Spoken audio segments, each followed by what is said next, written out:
Preste atenção na mensagem do Senhor. Sei que alguns estão com a Bíblia no celular, né? Mas infelizmente acaba roubando a gente um pouco. Então só toma cuidado no seu coração, tá? Eu falo isso com muito carinho, com muito amor, porque eu quero que você entenda essa mensagem. Não quero que você tenha uma experiência ruim ao vir à casa do Senhor e às vezes sair daqui da mesma forma que você entrou.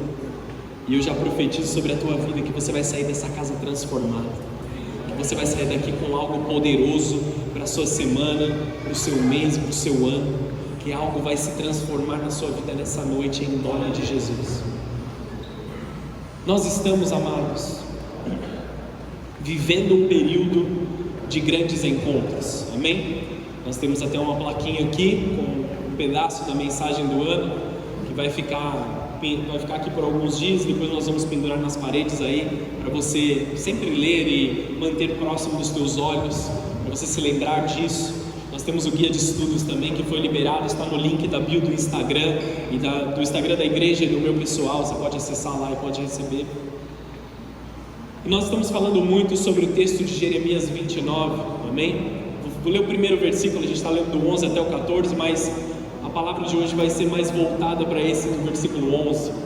Não estamos pregando sobre esse versículo todos os dias, mas vale lembrar aquilo que Deus está fazendo no nosso meio, principalmente por ser um culto de ceia. E hoje nós falaremos sobre um encontro de restituição e de cura, amém? Quem está buscando restituição e cura sobre a tua vida, ou um ou outro, amém, amados? Deus está fazendo algo poderoso nas nossas vidas, na nossa igreja. Em Jeremias capítulo 29, versículo 11, o texto diz assim: porque eu sei os planos que tenho para vocês, diz o Senhor, são planos de bem e não de mal, para lhes dar o futuro que anseio. Eu acho maravilhosa a graça do Senhor Jesus, que Ele não somente tem a intenção, mas Ele tem ações de acordo com a sua intenção. Quando Deus diz que Ele sabe os planos que Ele tem a nosso favor, Ele não só tem planos, Ele não só tem pensamentos, mas Ele também tem a intenção de fazer com que eles aconteçam sobre a tua vida. Amém? A palavra já começou, amados. Nós vamos orar aqui, mas a palavra já começou.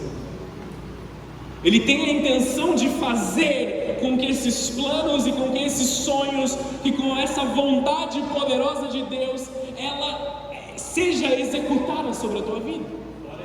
Deus tem a intenção de realizar planos e sonhos poderosos sobre você. A pergunta desta noite para você é: você ainda tem sonhado e você ainda tem planejado como você fazia na sua juventude? Muitos de nós, quando começamos a nossa vida, quando nós começamos a nossa carreira, quando começamos aquilo que nós estamos vivendo, nós temos vários sonhos, vários planos, vários pensamentos, nós queremos grandes coisas. Se você está nesse momento aí, ei meu irmão, boa noite, tudo bem? Que bom que você veio, cara, estou feliz. Não quero te constranger, mas estou feliz de te ver aqui. Onde eu estava mesmo? Quando nós estamos começando a trabalhar, saindo da faculdade, entrando na faculdade, nós estamos cheios de sonhos, cheios de planos, cheios de coisas ali que a gente quer e a gente vislumbra isso. E nós usamos frases como: eu não vou ser igual a todo mundo, eu vou fazer algo diferente. Amém? Quem já passou por isso? Quem já passou por esse pensamento? Se você está nessa fase da sua vida, glória a Deus por isso. Ouça essa mensagem para que você viva com fé, sabendo que Deus vai te guardar ao longo da sua vida. Se você passou um pouquinho dessa fase, como estão os seus sonhos e os seus planos? Você tem lutado por eles? Você tem investido oração e jejum em cima daquilo que você tem feito? Porque muitas vezes, infelizmente, nós deixamos a maldade do mundo minar os nossos sonhos e minar os nossos planos. Você entende isso? Eu estou como aqueles que sonham, como o Salmo diz, depois de ter plantado chorando. Salmo 126. Depois de ter plantado chorando, eu estou como aqueles que sonham, felizes, sonhando, buscando. Mas muitas vezes na minha vida eu já estive desanimado, eu já estive desesperançado, eu já estive em um ponto da minha vida em que eu queria deixar as coisas para lá. no meu trabalho, na minha família, na minha vida financeira. E aí um segundo texto para você, de Romanos 12, versículo 2. Vamos lá comigo, vamos ler bastante hoje, amém? Já se prepara aí. Romanos 12, 2 diz assim: não imitem o comportamento e os costumes desse mundo, mas deixem que Deus os transforme por meio de uma mudança em seu modo de pensar. Aí vem a parte que eu mais amo desse texto aqui. A fim de que experimentem a boa, agradável e perfeita vontade de Deus para vocês. Você pode achar que é um clichê, você pode achar que essa frase foi usada demais e talvez ela esteja perdendo sentido por usar demais. Mas o fato de nós orarmos e buscarmos estar na presença de Deus constantemente, vivendo aquilo que esse texto propõe sobre nós, não imitamos o comportamento e os costumes do mundo, mas deixamos nos transformar por estarmos conectados com Deus. Isso faz que nós tenhamos uma experiência de uma boa, agradável e perfeita vontade de Deus para nós. Nós podemos muitas vezes achar que os nossos planos, que os nossos sonhos, que os nossos pensamentos são muito bons, mas acima de tudo aquilo que nós achamos que é bom demais, Deus tem algo muito melhor sobre a nossa vida. Você pode vislumbrar com os teus olhos, com os teus ouvidos coisas boas, mas aquilo que Deus tem para nós, nem olhos viram, nem ouvidos ouviram, nem jamais penetrou no coração do homem. Aquilo que Deus tem para a sua família é bom, perfeito e agradável. Aquilo que Deus tem para os teus filhos é bom, perfeito e agradável. Aquilo que Deus tem para o seu casamento é bom, perfeito e agradável. Aquilo que Deus tem planejado para o seu trabalho é bom, perfeito e agradável. E Ele não só planejou, mas Ele também te dá toda a graça para você executar. Vai aquecendo seus motores aí, porque eu acho que você não entendeu muito bem. Se você tivesse entendido, você ia estar dando glória a Deus com muita vontade. Deus, Ele não só planeja, Ele não só sonha, mas Ele nos capacita a executar tudo aquilo que Ele pede. Mesmo que nós estejamos no lugar errado e na hora errada. Eu sou um desses, que já estive no lugar errado na hora errada, com as pessoas erradas, nas intenções erradas, vivendo errado. E mesmo no meio do erro, Deus me para ali no meio, me puxa, fala assim: agora você vai me servir, agora você vai me seguir, agora você vai viver a minha vontade para você. Eu sou um testemunho vivo, fiz muitas coisas segundo aquilo que eu queria, e eu sou um testemunho vivo de que tudo aquilo que eu queria, que eu achava que era bom, só me levou para viver roubadas. Estou usando palavras mais brandas aqui, amém?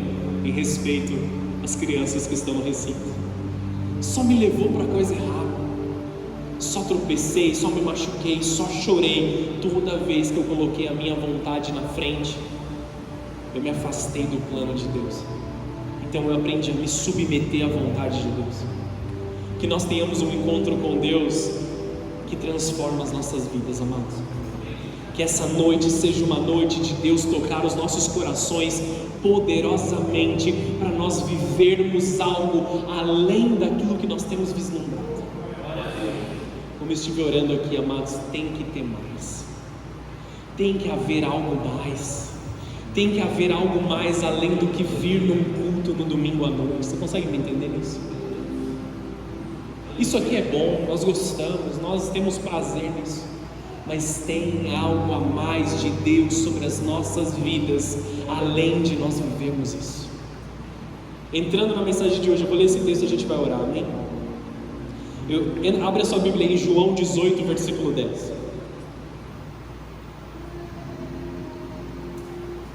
Eu quero te convidar nessa noite para um encontro com Deus. Um Deus que garante sonhos e um Deus que garante o seu futuro. João capítulo 18, no versículo 10. Então Simão Pedro, achou aí? Quem achou diz amém aí. Amém. Então Simão Pedro puxou uma espada e cortou a orelha direita de Malco, o servo do sumo sacerdote. Você sabe que parte da palavra de Deus é essa? A noite em que Jesus foi traído. Jesus estava no Getsemane com os seus discípulos. Existe aquele momento em que ele fala assim: orem aqui comigo para que o nosso espírito não caia em tentação. E ele tem aquele momento de dor, de choro, de tristeza. Então vem Judas, vem os servos ali do sumo sacerdote da época, dos fariseus, começam a prender Jesus no escondido. Pedro, impulsivo como ele era, puxa a espada e corta a orelha direita do soldado assistente do sumo sacerdote.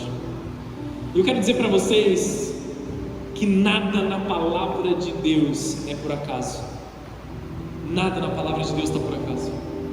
Pastor, o que a orelha direita deste cara que se chamava Malco tem a ver com a minha vida? Nessa noite, amados, muita coisa. Vamos fechar os nossos olhos por um momento e vamos orar para que Deus nos dê o entendimento de mergulharmos nessa mensagem.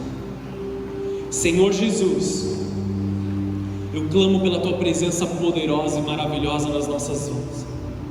Que o Teu Santo Espírito de graça e de poder ministre o nosso entendimento, ministre, Senhor, os nossos corações, dá-nos olhos para ver e ouvidos para ouvir, porque nós precisamos da Tua palavra, nós precisamos da Tua glória, nós precisamos da Tua presença poderosa. Ministra-nos, fala conosco, os Teus servos Te ouvem aqui nessa noite, Senhor. Dá-nos um encontro com a Tua presença, em nome de Jesus, amém e amém. Você pode aplaudir o Senhor aí um momento? Graças a Deus. Vamos entender um pouco mais sobre esse texto, amados.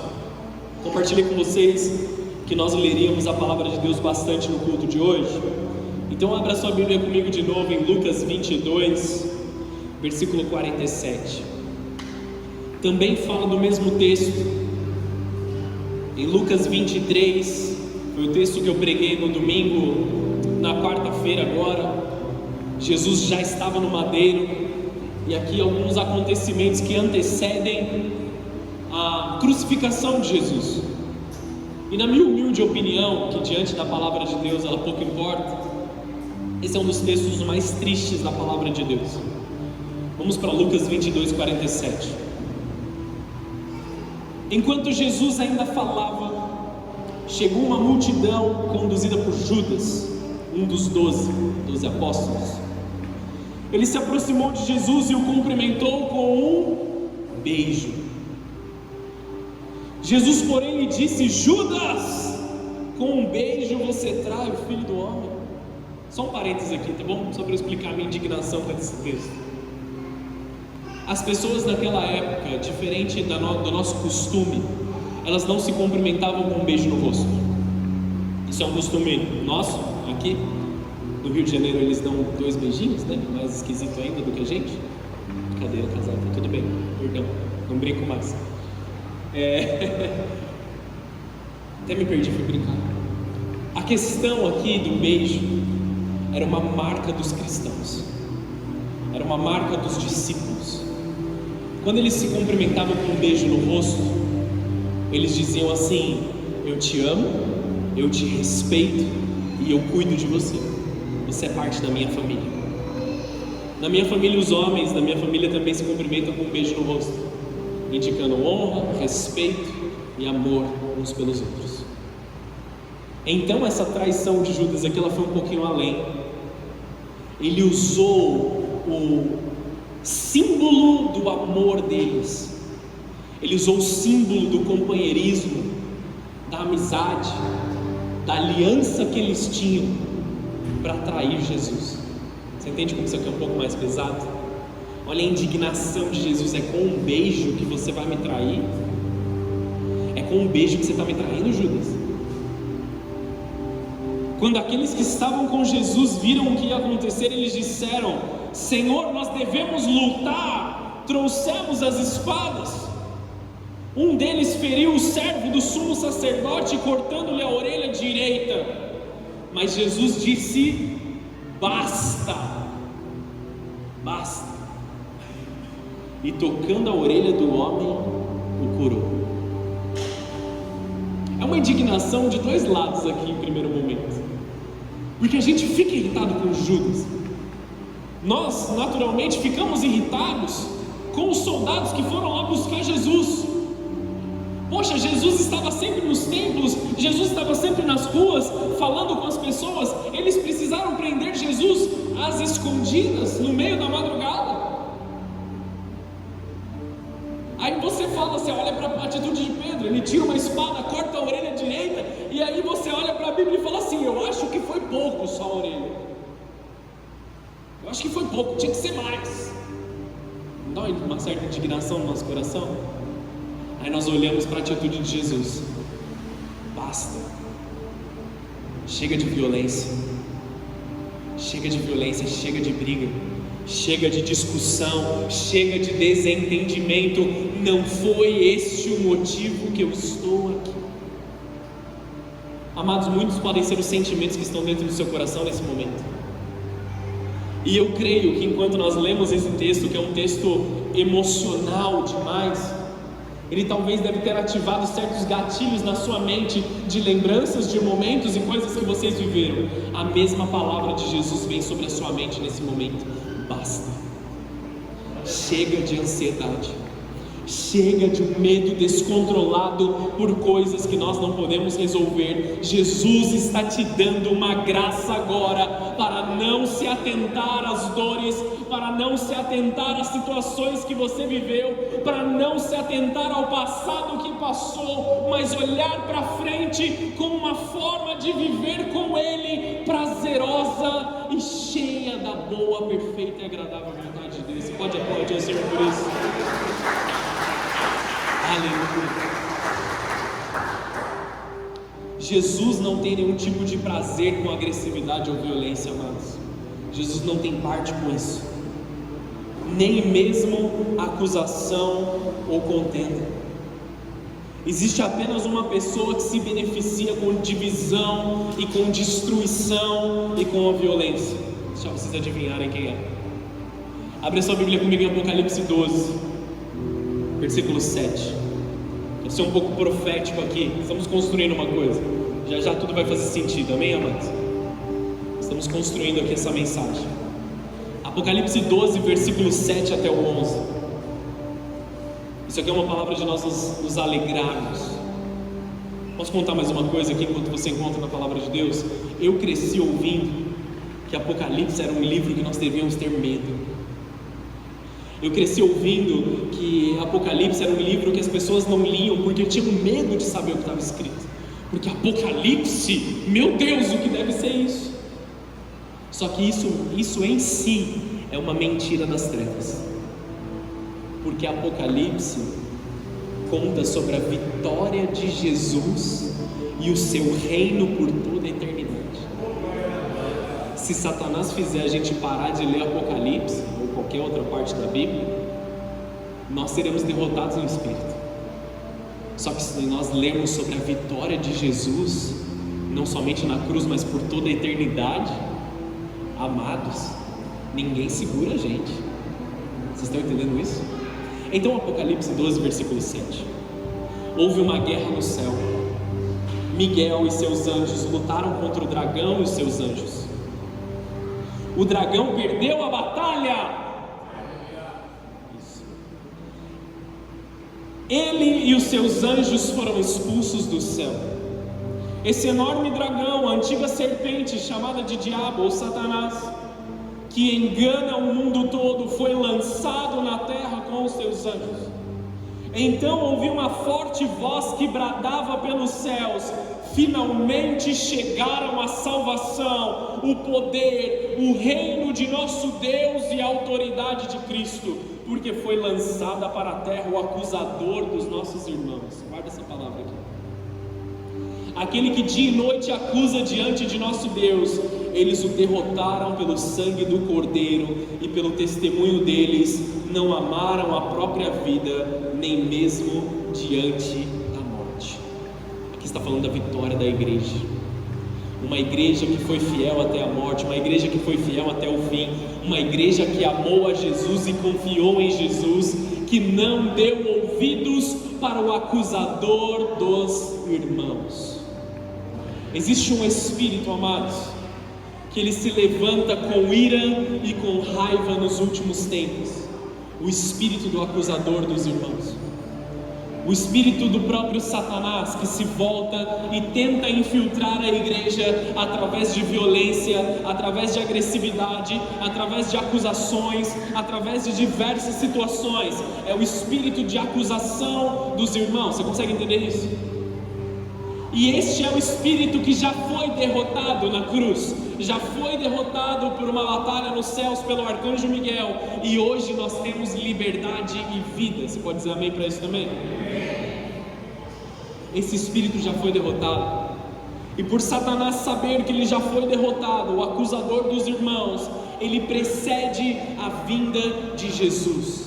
Para que Jesus volte para nos buscar, é necessário que se levante um espírito que vai tentar difamar a igreja, que vai tentar difamar as pessoas que estão se unindo como igreja, vai tentar levantar irmão contra irmão, antes que venha a grande vinda do Senhor Jesus. Porque aquele único que se beneficia com as brigas, com as porfias, com a violência, com as tristezas, é Satanás.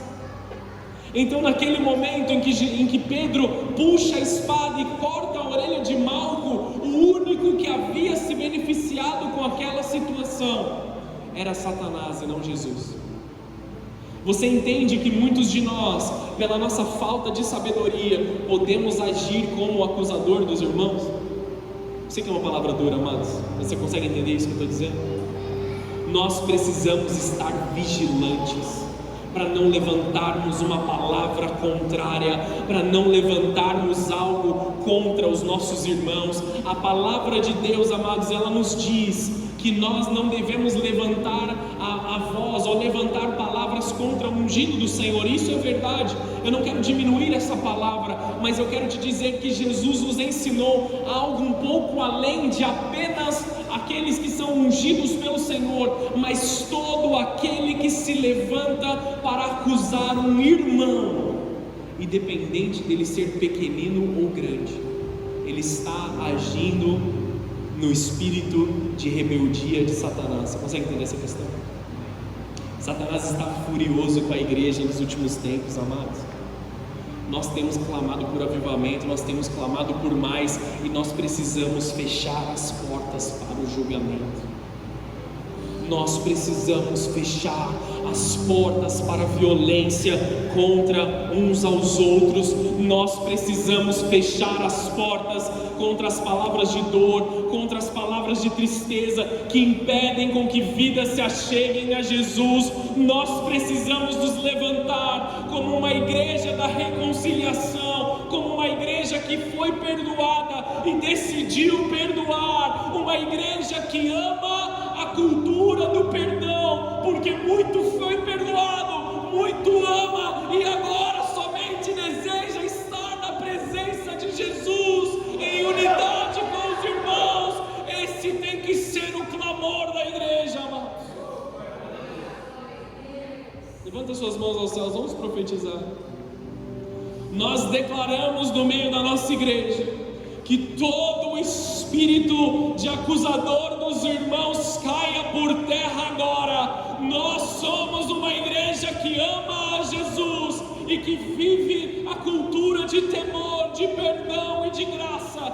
Nós desejamos a restauração completa, independente se somos vítimas ou acusadores. Nós te pedimos perdão nesse momento, Jesus, que caia por terra todo o espírito de julgamento. Nós não seremos aqueles que cortarão a orelha do sacerdote. Em nome de Jesus. Dá uma glória a Deus aí, meu irmão.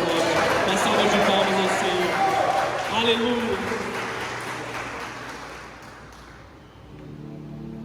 Sendo bem sincero, fui resistente a falar isso hoje, amados. Mas Deus me incomodou muito para que estivesse na mensagem dessa noite. Nós precisamos entender, amados, que o pecado de um aqui é o pecado do outro. O meu pecado é seu pecado, o seu pecado é meu pecado. Nós somos um corpo. Nós somos uma família.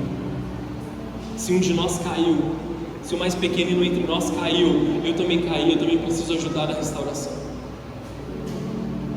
Nós não podemos olhar para a sujeira um do outro sem considerar a nossa própria sujeira. Porque quando nós sabemos que nós estamos sujos, nós falamos assim: tem misericórdia de mim. Não é assim que a gente fala?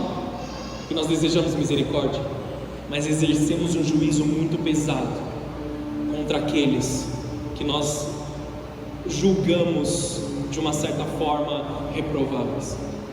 Que nós possamos diminuir e viver a forma com que Jesus nos diz.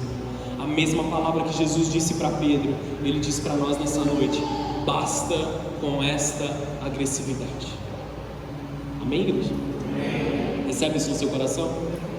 Agora, porque nós entendemos isso, nós podemos viver a melhor parte dessa palavra e a melhor parte daquilo que Deus tem para derramar sobre as nossas vidas.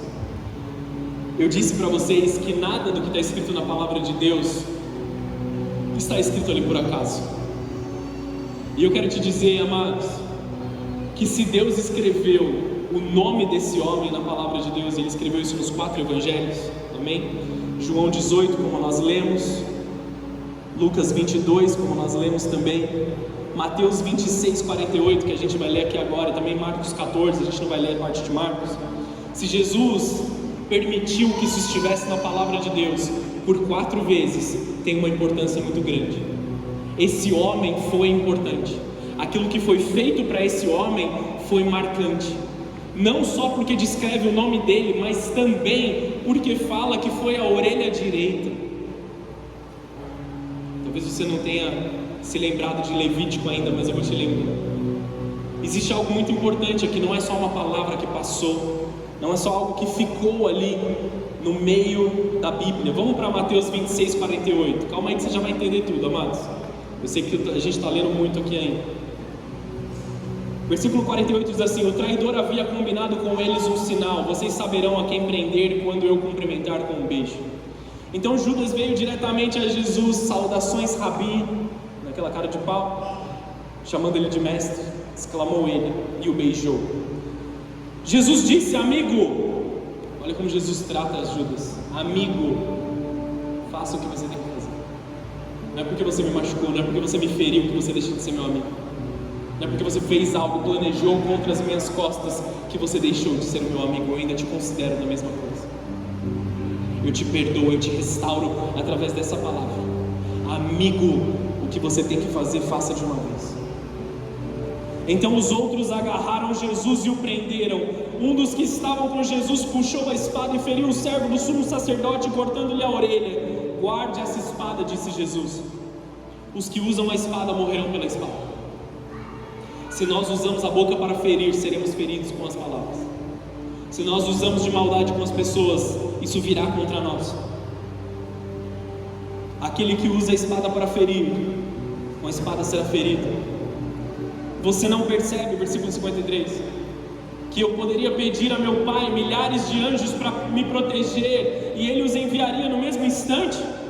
Se eu fizesse, porém, como se cumpririam as Escrituras, que descrevem o que é necessário que agora aconteça? Em seguida Jesus disse à multidão: por acaso eu sou um revolucionário perigoso, para que venham me prender com espada e pedaços de pau? Por que não me prenderam no templo? Ali estive todos os dias ensinando, mas tudo isso está acontecendo para que se cumpram as palavras dos profetas registradas nas Escrituras. Nesse momento, todos os discípulos o abandonaram e fugiram. Esse aqui foi algo que foi predito. Jesus sendo preso às escondidas na madrugada, Jesus sendo maltratado, abandonado por aqueles que eram próximos, por aqueles que eram os amigos dele. Tudo aquilo está retratado continuamente na palavra de Deus, tem um valor mais elevado, pois nós precisamos entender que isso se aplica para nós, amados. Jesus, ele tinha um propósito muito além do que nós podemos compreender aqui. Jesus nos ensina nesse momento, amados, que todas as vidas são extremamente valiosas, não importa aquilo que elas estejam fazendo, mesmo aqueles que não concordam com aquilo que nós concordamos, mesmo com aqueles que desafiam a nossa fé, eles também são importantes para Jesus. Malco foi importante para Jesus. Lucas 6,31, nem precisa abrir, você pode acompanhar no telão. Façam aos outros o que vocês desejam que eles lhes façam. Se vocês amam apenas aqueles que os amam, que mérito vocês têm? Até os pecadores amam quem os ama. E se fazem o bem apenas aos que fazem o bem a vocês, que mérito tem? Até os pecadores agem desse modo. Não é verdade, irmãos? Essa correção precisa estar forte no nosso coração. O verdadeiro evangelho está em amar aqueles que nos maltratam, ou aqueles que te maltratam, para ser mais pessoal. O verdadeiro evangelho está em cuidar daqueles que viram as costas para nós, de se lembrar daqueles que nos esqueceram. Amém? A palavra de Deus está falando com você, está queimando seu coração. Eu sei que é um pouco pesado pregar sobre isso, e pesado também ter que ouvir sobre isso, mas Deus está gerando graça nos nossos corações, porque Ele quer garantir o nosso futuro. Eu quero que você entenda como Ele nos trata, porque isso que nós estamos dizendo aqui sobre ser o verdadeiro evangelho é a forma com que Jesus nos trata, é a forma com que Jesus nos cuida, em restaurar aqueles que se perderam, nunca de julgá-los, em perdoar aqueles que te feriram e te machucaram. Aqui está o verdadeiro evangelho. E tratar com graça aqueles que nos tratam com desprezo. Todos nós, amados, nós que estamos aqui na casa do Senhor, nós que estamos aqui na igreja, e aqueles que não estão na igreja, independente do motivo qual seja, são dignos sim do amor de Deus. Nós não podemos ser aqueles que dizem que não são dignos. Nós não podemos levantar a bandeira e dizer assim: esse aí nunca pode ser salvo, nunca pode receber Jesus. Não cabe a nós fazê-lo. Todos nós temos sonhos e planos em Jesus, amém? Vamos conectar todas as coisas aqui que nós falamos agora. Todos nós temos sonhos e temos planos. Malco também tinha sonhos e planos. Todos que estão aqui nessa noite têm seus sonhos e planos. Deus sabe que muitos de vocês abandonaram os sonhos e os planos pela maldade do mundo.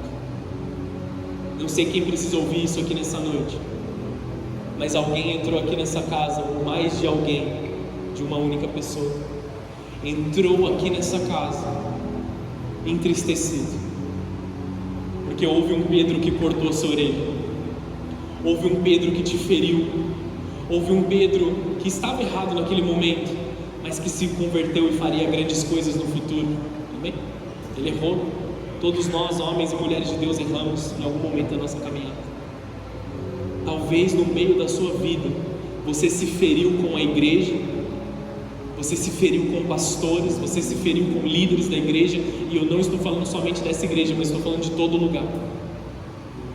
Como líder dessa igreja, como pastor dessa casa, como seu pastor, eu te peço perdão nessa noite. Se algum líder que representava Cristo na sua vida, se algum líder que representava Cristo na sua vida te feriu, se você ouviu algo dentro da igreja que você não deveria ter ouvido, eu te peço perdão. De coração eu tenho dito isso, porque eu sei que essa palavra tem autoridade para quebrar aos segundos. Se algum Pedro no meio da caminhada feriu a sua orelha, eu te peço perdão, porque eu sei que o meu Jesus, mesmo que eu erre, mesmo que eu falhe, o meu Jesus conserta os meus erros e conserta os seus erros. Mesmo que muitos tenham feito coisas erradas em outros lugares, isso não quer dizer que as pessoas certas não estão fazendo o que é certo. Mesmo que muitos tenham pisado na bola com vocês, Deus está restaurando algo poderoso na sua vida. Deus está transformando algo poderoso dentro do seu coração nessa noite. E você pode voltar a sonhar. Muitos que entraram aqui nessa casa, nessa noite, foram desencorajados a sonhar, a conquistar pela forma que foram tratados, a conquistar por causa daquilo que foram tratados. Desencorajados porque viram as suas orelhas sendo cortadas enquanto estavam no caminho. Entenda uma coisa, igreja, na perspectiva de Malco, o soldado, ele estava servindo a Deus. Na perspectiva dele, ele estava cumprindo ordens do sumo sacerdote. O sumo sacerdote representava a Deus naquele momento, só que ele não sabia que ele estava fazendo algo errado. Malco, ele foi enviado, ele estava cumprindo a tarefa dele, ele estava cumprindo a missão dele, que foi dada pelo sumo sacerdote, um homem que era bem visto, mas infelizmente havia se desviado dos caminhos do Senhor. Estão entendendo aqui? E a sua orelha foi cortada. E para você entender aqui, amados, Malco, ele era servo do sumo sacerdote, e estes homens mencionados como servos do sumo sacerdote, eles estavam se preparando e crescendo para se tornarem sacerdotes e possivelmente em algum dia um sumo sacerdote no futuro. Esse homem tinha um plano de carreira, amém? O plano de carreira dele culminaria em se tornar sumo sacerdote em algum dia, algo que ele estava estudando desde os 5 ou 8 anos de idade, era onde as crianças começavam a se preparar. Malco estava se preparando para ser sacerdote, mas porque ele acreditava que aquilo era correto, ele estava cego, ele não sabia qual era a forma correta, ele foi ensinado da forma errada. Assim como nós vemos Saulo perseguindo a igreja em Damasco, fazendo a coisa errada, achando que estava servindo a Deus. Então Deus para ele no meio do caminho, está escrito em Atos 9, Deus para ele no meio do caminho, converte ele, transforma ele, e ele tem os seus olhos abertos. Muitos de nós estamos tendo os nossos olhos abertos nessa noite. Muitos de nós estamos tendo os nossos ouvidos abertos nessa noite por Jesus. Quando nós estamos trabalhando para conquistar os nossos sonhos, nós seremos corrigidos por Deus e tratados por Ele para servi-lo de forma correta. Entenda uma coisa, meu irmão e minha irmã que está aqui: Deus é o maior interessado nos seus sonhos. Deus é o maior interessado em que as coisas te vão bem.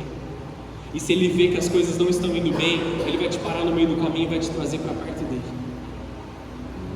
Ele vai frear aquilo que você está vivendo e vai falar: vem cá comigo, me escuta, deixa eu te colocar no prumo, deixa eu te trazer de volta para um lugar que você errou, deixa eu te trazer de volta para um caminho que você se perdeu. E muitas vezes, amados, nós achamos que não dá mais tempo, nós achamos que nós saímos demais do caminho, mas se nós estivermos com fôlego de vida no nosso coração, Ele é justo e fiel para manter as promessas sobre a nossa vida. Você pode dizer amém para isso? E Ele vai nos restaurar de forma completa, amados. E por que Jesus ele teve tanta intenção em restaurar a orelha desse homem? O que a orelha era tão importante? Porque para os integrantes do corpo sacerdotal existiam algumas normas, algumas regras que eles tinham que seguir no Antigo Testamento e na Antiga Aliança. Eles tinham que se preparar para se tornar sacerdotes, então eles estudavam desde a sua infância, e eles se preparavam, eles eram selecionados, e para esse homem estar no posto onde ele estava, ele já tinha passado por diversas seleções, e ele estava feliz com aquilo que ele estava, que ele vivia. E essa orelha, ela representa muito mais do que a capacidade para ouvir desse homem. Levítico 21:17 diz assim: dê as seguintes instruções a Arão: nas gerações futuras, nenhum de seus descendentes portador de algum defeito físico estará qualificado para trazer oferta de alimento a Deus. Então um homem que estava tentando ser um sacerdote, agora tinha um defeito físico. Agora sua orelha tinha sido rompida, seu plano tinha sido rompido. Existe muito mais tristeza do que só a narrativa desse texto. Aquilo que aquele homem sentiu nós não conseguimos entender. Todo o propósito foi rompido ali. Nenhum homem, versículo 18, nenhum homem que tenha algum defeito está qualificado, seja ele cego, aleijado, mutilado ou deformado. Ele havia sido mutilado. ou tenha o pé ou o braço quebrado, ou seja corcunda ou anão, ou tenha um olho defeituoso, ou feridas na pele, ou sarna, ou testículos defeituosos, nenhum descendente de Arão que tenha algum defeito se aproximará do altar para apresentar ofertas especiais ao Senhor. Uma vez que tem defeito, não poderá se aproximar do altar para trazer as ofertas de alimento ao seu Deus. Ele estava totalmente condenado. A história dele tinha acabado ali, o sonho dele tinha acabado ali, amados. Existe algo muito além dessa parte. Porque não só ele havia se entristecido ali, porque ele sabia do ritual de consagração de um sacerdote. Olha só o ritual de consagração do sacerdote em Levítico 14:14. Ele era muito mais longo, mas tem uma parte aqui que a gente vai trazer. Depois disso, o sacerdote pegará um pouco de sangue da oferta pela culpa e colocará na ponta da orelha direita. Talvez ele não tivesse mais a ponta da orelha direita naquele momento. O pensamento dele é assim: e agora o que eu vou fazer na minha vida? O meu sonho se acabou, a minha vida se acabou aqui, tudo que eu trabalhei a minha vida inteira, esse é o meu fim. São coisas que eu imagino que passaram pela cabeça de Marco, porque não só ele estaria inapto para servir e cumprir o propósito que ele estava buscando a sua vida toda, como o próprio ritual de santificação, de preparação dele, evidenciaria a sua falha. Não tem nem como ele esconder. Vocês estão entendendo o que aconteceu aqui, amados? Por isso que na palavra de Deus nada é em vão, nada é pequeno, nada pode passar batido, tudo tem um significado muito maior do que os nossos olhos podem enxergar. A história de Malco para ele tinha acabado naquele lugar. Amados, ele não só tinha um problema, mas o próprio propósito evidenciaria o seu problema. Jesus sabia o que estava no coração dele. Existem situações que Jesus ele não cura imediatamente, mas naquela hora ele toca a orelha daquele homem imediatamente. Imediatamente ele curou aquele homem.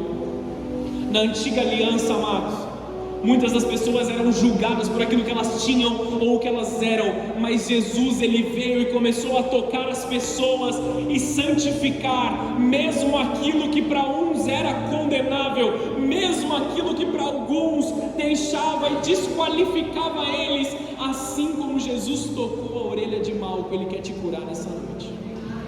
Eu não sei o que a orelha cortada representa na sua vida, mas Jesus ele quer te curar. Eu não sei quem cortou, se foi você pelo seu erro, ou se foi um Pedro que estava mal informado, que estava mal preparado, e ele se levanta para cortar a sua orelha, mas Jesus é aquele que vai corrigir o problema nessa noite sobre a tua vida. O seu propósito não está acabado, a sua vida não está acabada, o seu chamado não está acabado. O Jesus que cura, que restaura, que restitui está aqui nessa noite. Ele quer te tocar, ele quer te transformar, ele vai garantir que seja feito da forma correta. Ele está te levantando para você viver o mais dele sobre a tua vida. Ele se importa com o que o seu coração planeja. Ele quer cumprir Jeremias 29:11 sobre a tua vida, e Ele quer te dar um futuro do qual você tem planejado. Eu sei que até então foi muito teórico, amados, mas vamos aqui para o finalmente dessa mensagem. Obrigado. Glória a Deus pela vida de vocês. Mateus capítulo 8, versículo 1.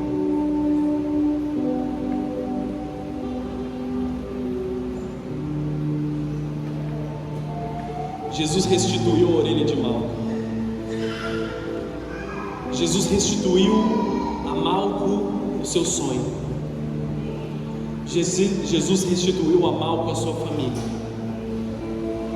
Jesus tem desejo de restituir muitas vidas hoje aqui também. O que Jesus quer fazer na sua vida? Amados, pare de se questionar o que aconteceu, por quê, como foi, o que me fez chegar até aqui. Olhe para frente.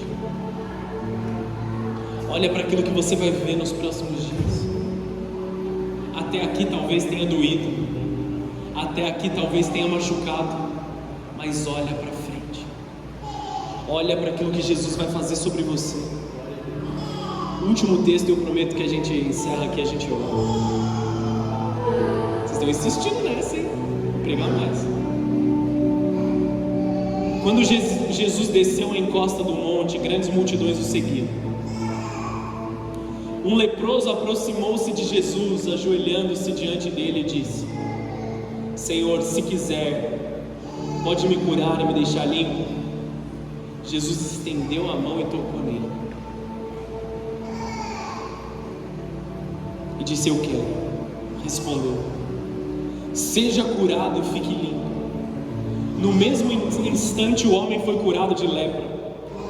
Então Jesus disse ao homem: Não conte isso a ninguém, vá apresentar-se ao sacerdote para que ele o examine. Leve a oferta que a lei de Moisés exige, isso será como testemunho. Eu te curei, agora vai contar seu testemunho. Quando Jesus te curar, quando Jesus te transformar, quando Jesus passar na sua vida, não se silencie, vá até o templo e conte o seu testemunho. Quando Jesus terminar a obra que Ele está fazendo sobre a tua vida, vá e conte o seu testemunho, porque vidas estão esperando para ouvi-lo. Pessoas estão esperando ouvir aquilo que aconteceu na sua vida, porque estão julgando sim que Deus é bom, sabem que Deus é bom, mas duvidam que Deus é bom para com eles. Quem aqui crê que Deus pode fazer coisas sobrenaturais? Quem aqui crê que Deus pode fazer um milagre? Amém, amados? Muitos de nós cremos, mas não buscamos vivê-lo. E eu quero te levar a viver. Esse homem, ele tinha lepra. Lepra naquela época era uma doença incurável, tá bom? Hoje já tem muito remédio, muita coisa que pode tratar bem antes e nunca desenvolve. Esse homem tinha que ser jogado para fora do acampamento. Ele perdia o relacionamento com a sua família, ele perdia o seu emprego, ele perdia tudo, ele tinha que ficar para fora do arraial, ele não podia ter contato com ninguém, só com outros leprosos. Se ele não tinha trabalho, ele não tinha como comprar comida, então ele dependia da esmola de outras pessoas. Ele era rejeitado a ponto de dele ter que gritar assim: impuro, impuro, quando ele via outras pessoas.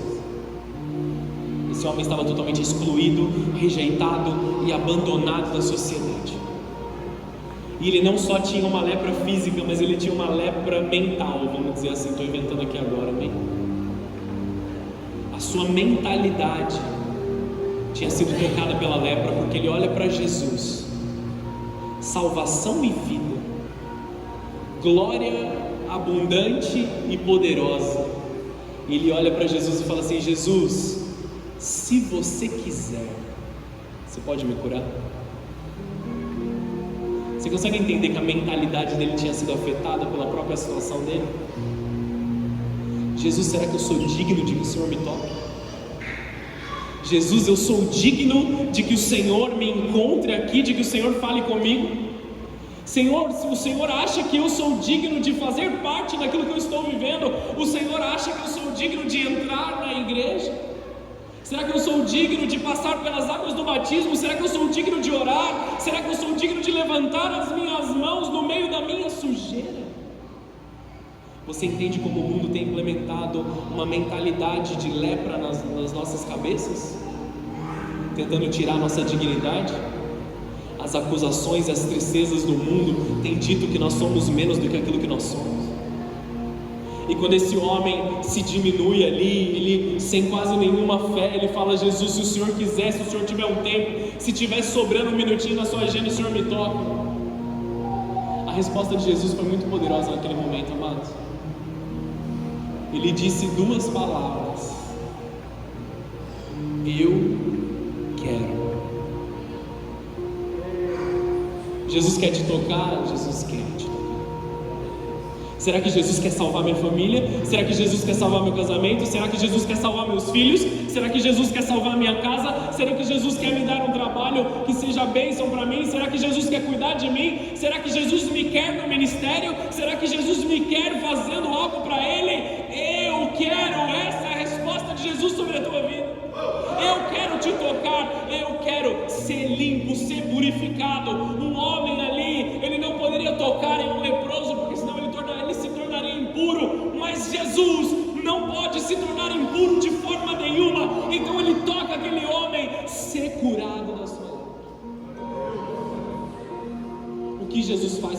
foram rejeitados, com aqueles que foram maltratados, com aqueles que foram abatidos. Ele os exalta a um lugar que eles podem receber a sua graça.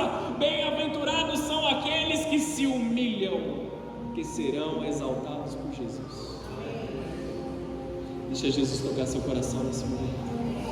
Deixa Jesus curar aquilo que Ele quer curar na sua vida. Deixa Jesus transformar a sua vida. Qual foi a resposta de Jesus naquele momento, amados? Ele não fez um teste psicotécnico. Não sei se eu passaria hoje no psicotécnico, mas Ele não fez um teste de santidade. Deixa eu fazer uma lista aqui. Você me fala se você tem toda essa santidade aqui, aí eu vou te tocar. Ele simplesmente o toca e transforma a vida dele. A mesma forma que Jesus está fazendo sobre as nossas vidas. Eu não sei quem cortou a sua orelha, mas Jesus está restaurando a sua orelha, a sua audição.